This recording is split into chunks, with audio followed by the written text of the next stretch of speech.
오예배에 주시는 말씀은 사무엘하 16장 1절부터 4절까지입니다. 저와 여러분이 한 절씩 교독하도록 하겠습니다. 구약 489페이지 사무엘하 16장 1절에서 4절.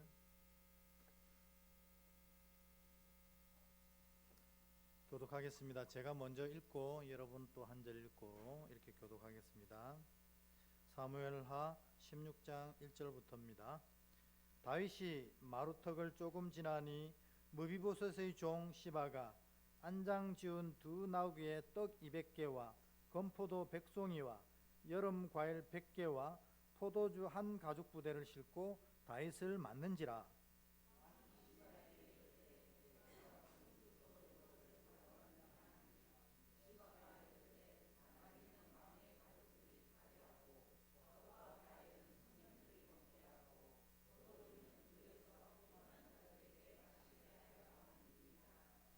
왕이 이르되 내 주인의 아들이 어디 있느냐 하니 시바가 왕께 아뢰되 예루살렘에 있는데 그가 말하기를 이스라엘 족속이 오늘 내 아버지의 나라를 내게 돌리리라 하나이다 하는지라.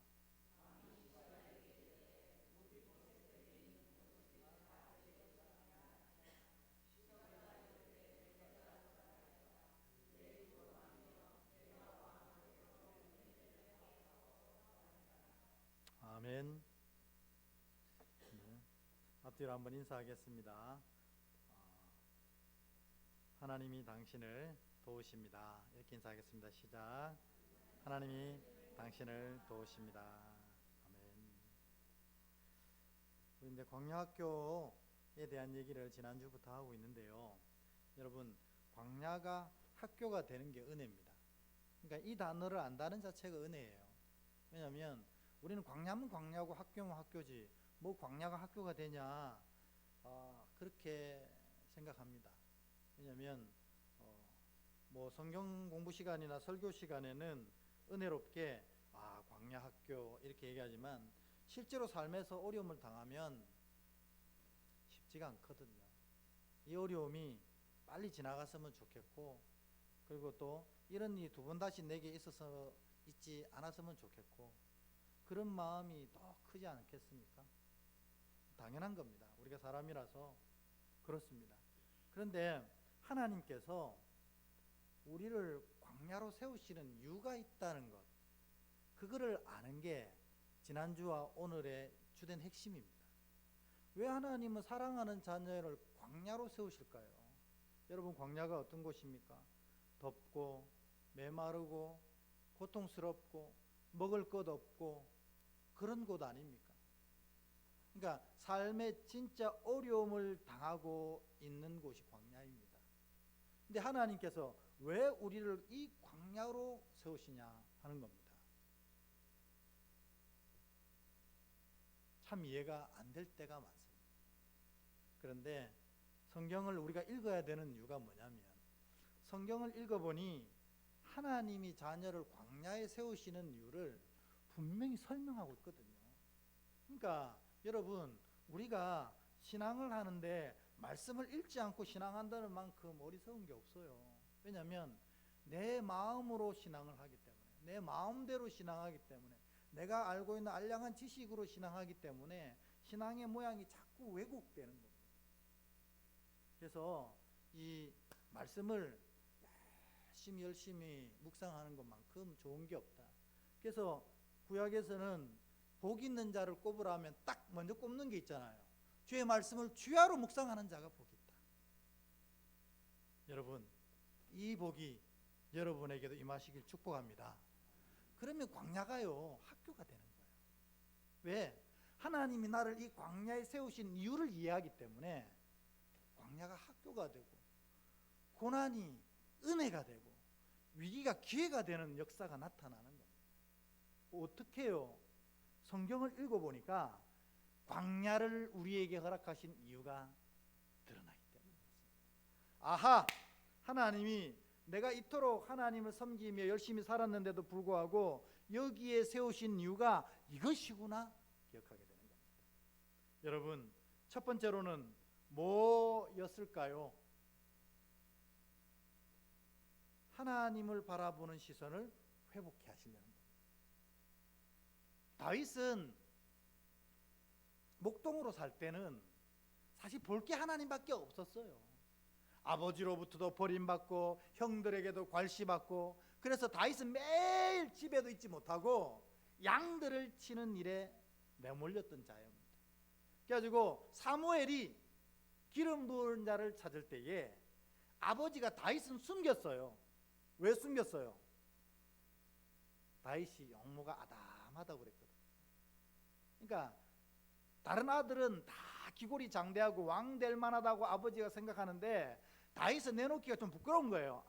얘도 우리 아이인가 싶어서 숨길 만큼 그랬던 다윗입니다. 그러니 다윗은 매번 집에서도 자지 못하고 들에서 잡니다. 그런데 들에서 자면서 그가 익힌 게 있습니다. 뭐예요?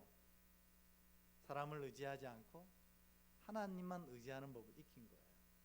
그래서 또 사람 보지 않고 날마다 하나님만 바라보는 걸 익혔습니다. 그래서 그 유명한 시편이 나오게 된 것 아닙니까? 여호와는 나의 목자십니다. 여러분, 이게 진짜로 마음으로 믿어지면 더 이상 뭐가 필요합니까?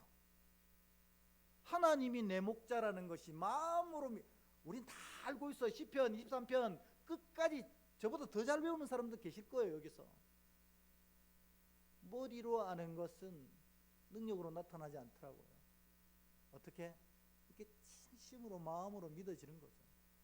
그러니까 환난 당할 때에 여호와는 나의 목자시라는 고백이 생기는 거예요. 그런데 목자를 보고 삶의 문제를 보니 하나님이 더 크시더라 하는 겁니다. 그러니까 저 삶의 문제가 나를 무너뜨리지 못하겠구나 고백하는 거예요. 이게 마음으로 믿어지는 자의 고백입니다. 그러니 당연히 어떻게 해요? 저 문제를 해결하러 가기보다는 여호와 하나님 앞에 서기를 기뻐하는 거예요. 그것이 바로 이 광야학교, 하나님을 바라보게 하려는 이 광야학교의 진짜 이유라는 것입니다. 그러니까 여러분, 저는 여러분들이 인생이 정말 하나님 은혜로 가득 채워져서 날마다 살아가는 것이 행복했으면 좋겠습니다. 그거 아버지 뜻 아닙니까? 자녀들이 진짜로 행복하게 사는 거. 그게 아버지 뜻입니다. 근데 우리가 그 아버지를 잊어버리고 아버지의 말씀을 무시하고 내 뜻대로 갈 때가 있잖아요. 둘째 아들처럼. 그럴 때 하나님을 향한 시선을 잃어버리고 세상을 바라보며 유리방황하는 우리에게 허락하시는 것이 바로 광야인 것입니다. 허락하시는 이유는 첫 번째로 하나님을 다시 바라보게 한다는 것입니다. 여러분들이 광야학교 안 갔으면 좋겠습니다. 그냥 지금부터 하나님만 바라보고 사시면 광야학교 있을 이유가 없잖아요. 자꾸 우리가 엉뚱한 것을 바라보니 광야학교에 하나님께서 데리고 오시는 겁니다. 얘야, 인생의 주인은 너인 것 같지만 사실은 나야. 나를 볼 때 이 인생을 바로 살 수 있어. 그거 알게 하시는 거예요. 여러분은 광야학교에 안 들어갔어도 말씀을 통해서 이것을 배웠으니까 오늘부터 다시 하나님을 바라보는 믿음이 세워지길 축복합니다. 그러면 광야학교는 사라지는 거예요. 왜? 하나님 바라보고 있으니까. 하나님 바라보는 자를 하나님이 지키시니까. 하나님 바라보면 하나님의 은혜가 내 삶에 채워지니까. 그것뿐이라는 거예요. 그래서 내가 오직 여호와만 바라보나이다. 두 번째로 하나님이 광야학교로 우리를 데리고 오시는 이유는 뭐냐면 우리가 알게 모르게 죄 가운데 빠진다는 겁니다. 근데 이 죄가 단순하지가 않아요. 왜냐하면 죄가 있는 자들은 죄 값을 받는 건 둘째치고 여러분 이것도 분명합니다. 하나님은 우리 다윗을 통해 배웠잖아요. 다윗이 저지른 잘못, 오늘 광야학교의 새 사건을 통해서도 배우지만 다윗이 저지른 죄에 대한 값을 다윗이 일일이 다 치게 하셔요. 두 번 다시는 그 잘못을 저지르지 않도록. 마찬가지로 우리가 죄를 범하면 하나님의 자녀에게는, 하나님의 자녀 아닌 자들은 하나님 신경 안 쓰잖아요. 어차피 그들은 지옥불에 떨어질 자들이니까. 그런데 하나님의 자녀로 한 번 영광을 맛보고도 죄 가운데 있는 자들을 하나님이 안타까워하셔서 광야학교에서 자신의 죄를 깨닫게 하신다는 겁니다. 그러니까 여러분, 광야학교 안 들어가도 내 죄가 하나님 앞에 태산 같구나, 이런 고백이 든다면 광야학교를 졸업하는 거예요. 그러면 내 죄가 많으니까 은혜도 많겠네, 바울이 그렇게 하라고 했어요? 아니잖아요. 그 죄를 돌이키는 거예요. 그게 바로 광야학교가 하는 일입니다. 여러분, 여러분이 정말 고난 가운데 계시면 그냥 고백하시면 돼요. 여기가 광야학교입니다. 그러니까 뭘 배워요? 하나님께 시선을 다시 돌리는 것과 내 안의 죄를 제거하는 법을 시행하시면 돼요. 근데 광야학교에 안 나갔어도 내가 날마다 하나님을 바라보고 날마다 내 죄를 돌이켜서 제거해 나가기 시작하면 여러분 삶이 은혜 가운데 펼쳐지게 된다. 이게 광야학교의 핵심이라는 겁니다. 그래서 광야가 학교가 되어지고 고난이 은혜가 되어지고 위기가 기회가 되는 놀라운 역사가 여러분 삶에 나타나는 것입니다. 그래서 여러분 모두가 광야학교를 우수한 성적으로 졸업하는 귀한 학생 되길 축원합니다. 근데 오늘 다윗이 광야학교로 들어왔어요. 하나님 목자 시절엔 하나님만 바라보다가 왕으로 부귀영화를 누리니까 하나님 바라보는 거 잊어버린 거예요. 그리고 세상을 바라보니 세상의 죄를 발견하는 거예요. 밧세바 보니 음욕이 들고 그 밧세바와 동침한 후에 알고 보니 우리아의 아내였어요. 그러니까 우리아를 죽이자 이렇게 된 겁니다. 그럴 때 하나님이 그를 돌이키게 하시려고 했지만 돌이키지 않았어요. 그러니까 드디어 아들 압살롬을 통해서 그의 왕국을 뒤집고 압살롬을 피해서 광야길로 나가게 하신 겁니다. 근데 오늘 이 광야길에서 세 가지 사건이 16장에 등장하는데 이 광야길에서의 세 가지 사건이 뭐냐, 또 이 광야학교가 이 세 가지 사건을 통해서 이해하게 하시는 것은 무엇인가, 그거를 좀 알아보고 함께 기도하려고 합니다. 첫 번째로 무비보셋의 종 시바가 광야학교로 나아가는 다윗에게 달려옵니다. 그게 1절부터 4절까지인데요. 저와 여러분이 한 절씩 교독하겠습니다. 제가 먼저 읽을게요. 다윗이 마루턱을 조금 지나니 무비보셋의 종 시바가 안장지은 두 나귀에 떡 200개와 건포도 100송이와 여름과일 100개와 포도주 한 가죽 부대를 싣고 다윗을 맞는지라.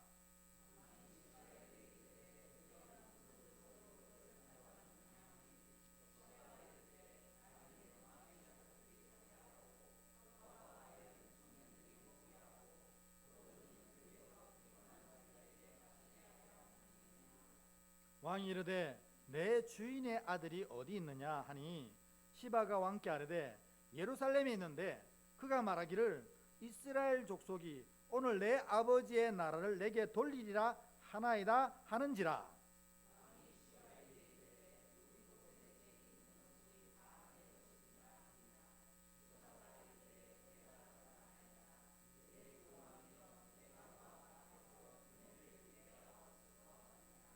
아멘. 뭐냐면 다윗이 이제 광야길로 가고 있다는 소식이 이 무비보셋과 또 그를 섬기는 시바에게 전해집니다. 그러니 무비보셋은 다윗에게 아주 큰 은혜를 입었잖아요. 요나단의 아들이라는 이유 때문에 왕의 밥상에서 밥 먹고 사울의 남은 재산이 다 무비보셋에게 돌아가고 사울을 섬기던 이 시바와 그의 많은 종들까지 다 무비보셋을 섬기게 했어요. 그러니까 이 무비보셋이 다윗에게 받은 은혜는 심히 큽니다. 그러니 이 다윗이 광야길로 간다 하길래 이 다윗을 위해서 음식을 준비하고 나귀를 준비해서 다윗을 섬기려고 준비합니다. 그런데 무비보셋 이 종이었던 시바가 꾀가 난 겁니다. 아, 인생을 역전할 수 있는 기회구나. 왜냐하면 무비보셋은 이 두 다리가 부러져 가지고 거동이 불편한 자거든요. 그러니까 이 무비보셋을 잠깐만 속이면 자기들끼리 출발할 수가 있는 거예요. 그래가지고 다윗에게 가서 이것은 내가 다윗 왕에게 드리는 예물입니다, 이렇게 얘기하는 거예요. 다윗 왕이 생각할 때 이 시바가 왔으면 무비보셋도 분명히 왔을 거야, 그렇게 생각했는데 무비보셋은 어디 있니? 했더니 시바가 작정한 대로 거짓말합니다. 왕이 광야길로 쫓겨났다는 소리를 듣고 이 무비보셋이 드디어 하나님께서 이스라엘을 내게 다시 돌리시는구나, 이렇게 하고 예루살렘으로 갔다는 거예요. 왕이 대노합니다. 내가 저에게 베푼 은혜가 무엇인데 어떻게 저럴 수가 있을까? 그러니까 다윗이 아직 이 광야교의 초반부라서 제대로 정신 못 차렸나 봐요. 그러니까 어때요? 대노하면서 모든 재산을 너에게 주노라, 이렇게 선언합니다. 그래서 무비보셋의 종이었던 시바가 자신이 계획했던 것들 완성을 합니다. 이젠 다윗이 이 사울의 남은 모든 재산을 다시 나에게 돌려주었다. 역시 나는 지혜로운 자야. 근데 여러분 어떻습니까? 이 거짓은 반드시 드러납니다. 어디에 드러나냐면 나중에 다윗이 왕에 복귀해서 무비보셋을 보게 됩니다. 그리고 묻습니다. 너 왜 그랬어? 할 때 무비보셋이 자초지정을 다 설명합니다. 그게 뭐냐면 사무엘하 19장에 보면 다 나옵니다. 우리 사무엘하 19장 한번 볼까요? 같이 교독해서 한 절씩 읽겠습니다. 제가 먼저 읽을게요. 사울의 손자 무비보셋이 내려와 왕을 맞으니 그의 왕이 떠난 날부터 평안히 돌아오는 날까지 그의 발을 맵시 내지 아니하며 그의 수염을 깎지 아니하며 옷을 빨지 아니하였더라.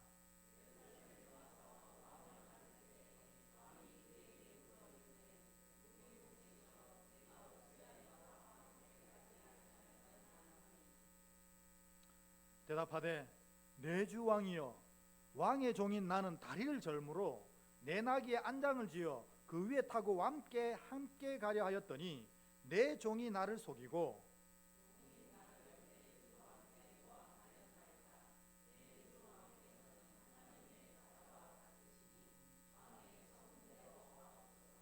아멘. 이처럼 여러분, 우리는 비밀이라는 말이 존재할 것 같지만 세상에 비밀은 존재하지 않습니다. 다 드러나게 됩니다. 사람에게 하는 거짓말도 다 드러나지만 정말 우리가 두려워해야 될 게 뭐냐면 하나님은 다 아신다는 거예요. 왜 다 아십니까? 하나님은 우리가 하는 얘기를 들으십니까? 네, 들으십니다. 그러나 우리가 하나님께 하는 얘기를 듣기 이전에 하나님이 먼저 보시는 게 있잖아요. 뭘 먼저 보시죠? 우리의 중심을 먼저 보시잖아요. 그러니까 하나님이 우리 말을 들으시지만 우리 말하는 중심을 보시니까 하나님이 보실 때 가장 가정한 일이 일어나는 거예요. 다 알고 있는데 말로 거짓말을 하는 거예요. 여러분, 오늘 이 무비보셋의 종 시바의 사건이 그거를 얘기하는 겁니다. 비밀은 없어, 다 드러날 거야. 그건 사람에게 통하는 얘기지만 더 중요한 얘기는 하나님은 먼저 내 이야기를 듣기 이전에 내 중심을 보시는 분인데 하나님은 다 아시고 들으신다는 거예요. 그러니까 여러분, 하나님 앞에 다른 얘기할 생각하면 안 됩니다. 가장 가정한 일이 되는 거예요. 뻔히 다 아는데 거짓말. 여러분, 사람들하고 대할 때도 그런 느낌 있을 때가 있잖아요. 내가 뻔히 다 아는데 거짓말하고 있는 걸 들을 때가 있잖아요. 그럼 얼마나 속상해요. 내가 뻔히 다 아는데. 하나님이 그런 마음이에요. 여러분, 하나님 앞에 설 때 제일 좋은 마음은 구약 성경에서 뭐라고 그래요? 정직이라는 거예요. 내 마음을 먼저 아시니까 내가 어느 조금 표현을 오늘에도 내 마음을 아시는 거예요. 여러분, 하나님이 내 마음을 아신다는 게 정말 행복할 때가 있어요. 왜냐하면 상황이 형편이 내 의도대로 안 될 때가 있거든요. 사람들은 나를 오해하고 사람들은 내 삶의 결과를 보고 때로는 욕하고 때로는 비난해도 누구는 그 중심을 아시는 거예요. 하나님은 그 중심을 아시거든요. 그러니까 내 중심을 아신다는 게 되게 힘이 될 때가 있어요. 하나님은 아신다. 사람이 뭐라고 해도 하나님은 내 중심을 아신다. 근데 되게 무서울 때도 있어요. 뭐요? 사람들은 모르는데 누구는 아신다고요? 하나님은 아시는 거예요. 내 마음이 어떤지, 내 생각이 어떤지, 내 의도가 어떤지 하나님은 다 아시는 거예요.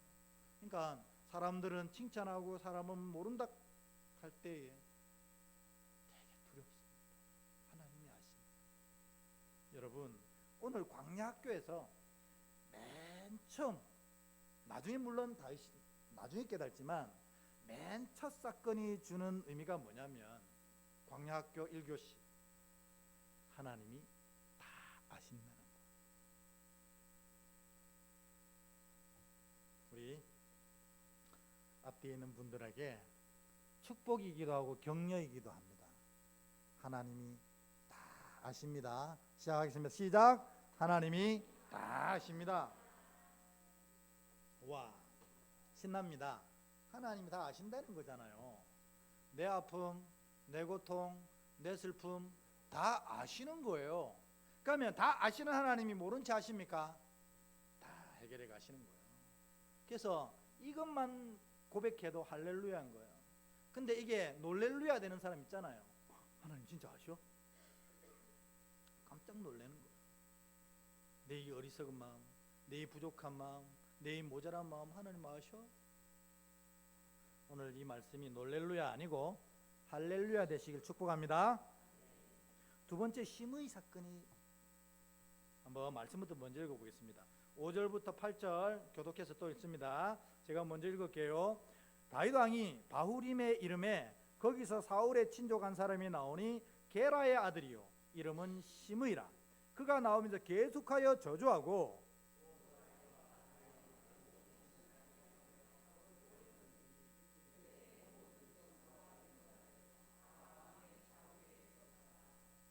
심의가 저주하는 가운데 이와 같이 말하니라.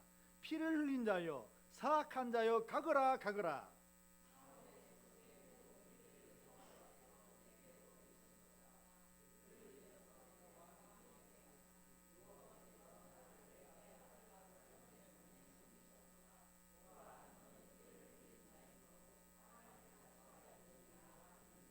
아멘. 그래서 이 무기보셋의 종 시바가 준 음식을 먹고 계속 진행할 때에 바후림 땅에 도착합니다. 바후림 땅에서 이 바후림 땅에 사는 심의가 나와가지고 다윗을 막 저주하는 거예요. 사울의 후손이었어요.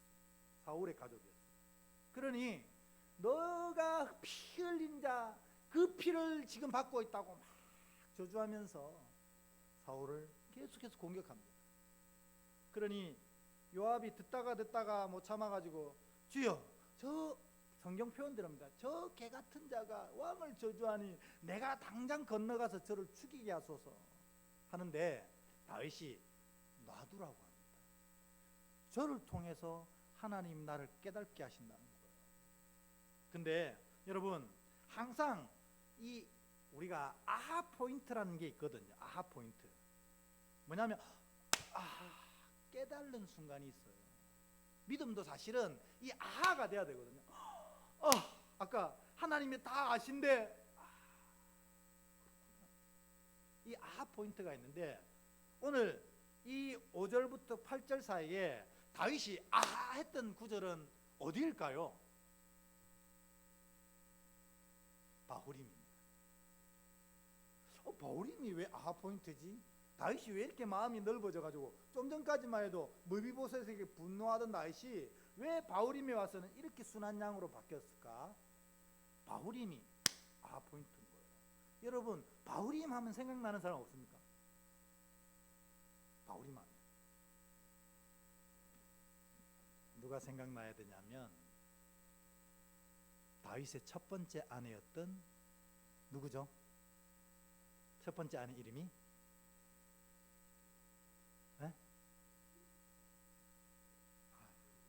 제가 보여드릴게요. 뭐 이거 성경 퀴즈대 아니까 미갈입니다. 미갈. 첫 번째 아내. 미갈이 누구죠? 사울의 딸이었잖아요. 이게 다윗이 승승장구하니까 딸을 부인으로 줘버렸어요. 그래서 이 미갈이 또 다윗을 사모하잖아요. 근데 아버지가 다윗을 자꾸만 죽이려고 하니까 미갈이 다윗을 피신시킵니다. 그러니까 아버지가 이 사실을 알아요.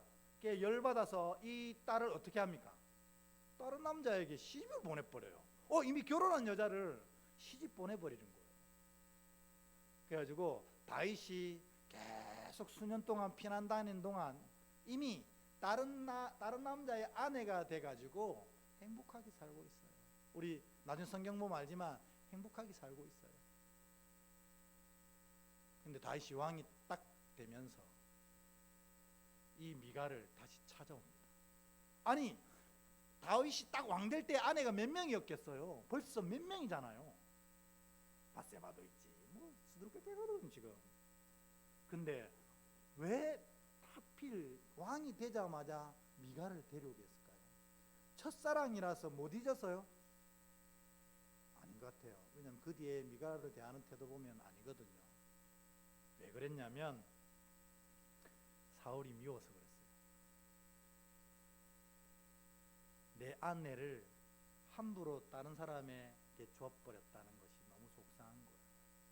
그러니까 이 아내를 다시 찾아오기보다는 사울을 이기 먹으려고 데려오게 한 겁니다. 그러니까 정말 몇 년 동안을 잘 살고 있던 이 미갈과 그의 남편이 정말 헤어지기가 너무너무 애틋한 거예요. 특히 남편은 이 미갈을 안 보낼 수도 없고 보낼 수도 없는 거예요. 그래서 어디까지 쫓아와서 울었다고 그래요? 바후림까지 미갈을 쫓아와서 울고 불고 난리였던 거예요. 시므이가 다윗을 저주할 때 피 흘린 자여 이렇게 저주할 때 이 바후림 사건이 기억난 거예요. 그래도 다윗이 하나님이 하시는 말씀이구나. 내가 왜 그랬던가. 여러분 광야학교의 1번은 시선을 하나님께 돌리게 하시는 거고 2번은 뭐예요? 죄를 깨달아 돌이키게 하시는 거잖아요.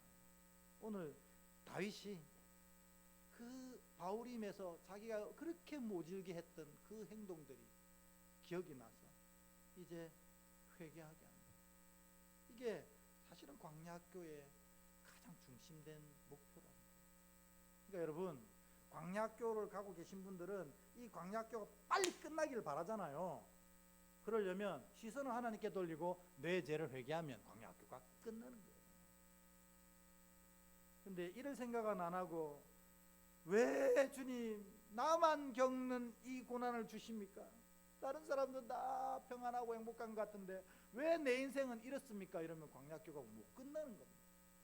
그래서 우리가 성경을 통해서 이것을 배우는 것입니다. 광야학교는 죄를 기억해서 회개하게 하고 하나님 뜻으로 다시 돌이키게 하시라는 것입니다. 이게 두 번째 사건 시므이 사건의 핵심입니다. 세 번째 아히도벨의 책략 사건이 일어납니다. 20절부터 23절인데요. 이것도 같이 한 절씩 교독해 보도록 하겠습니다. 마지막 22절은 같이 읽겠습니다. 제가 먼저 읽습니다. 압살롬이 아히도벨에게 이르되 너는 어떻게 행할 계획을 우리에게 가르치라 하니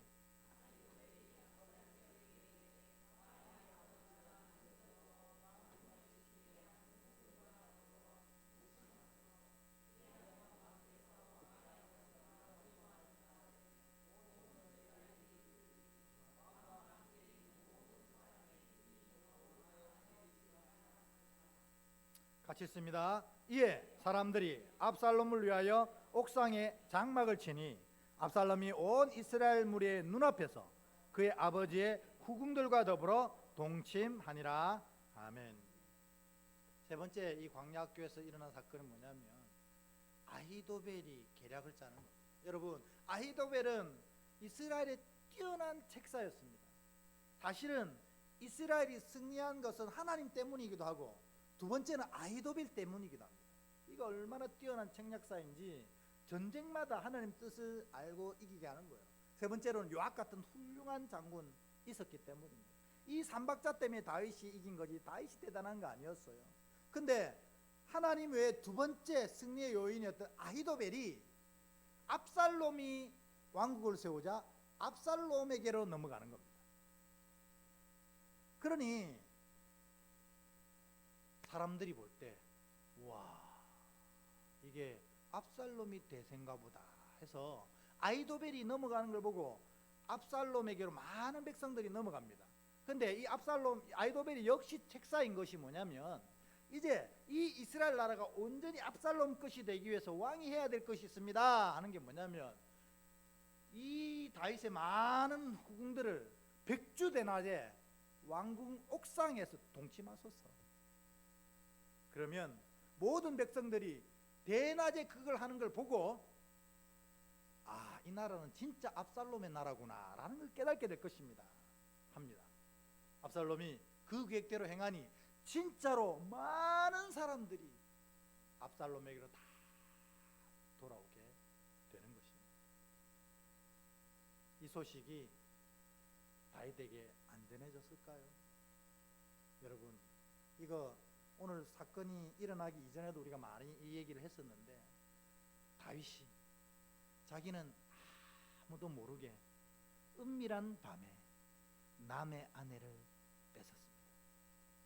그것을 듣기 위해서 은밀하게 그의 남편을 죽입니다. 근데 오늘 자신의 죄는 백주대낮에 왕궁 옥상에서 그것을 드러냅니다.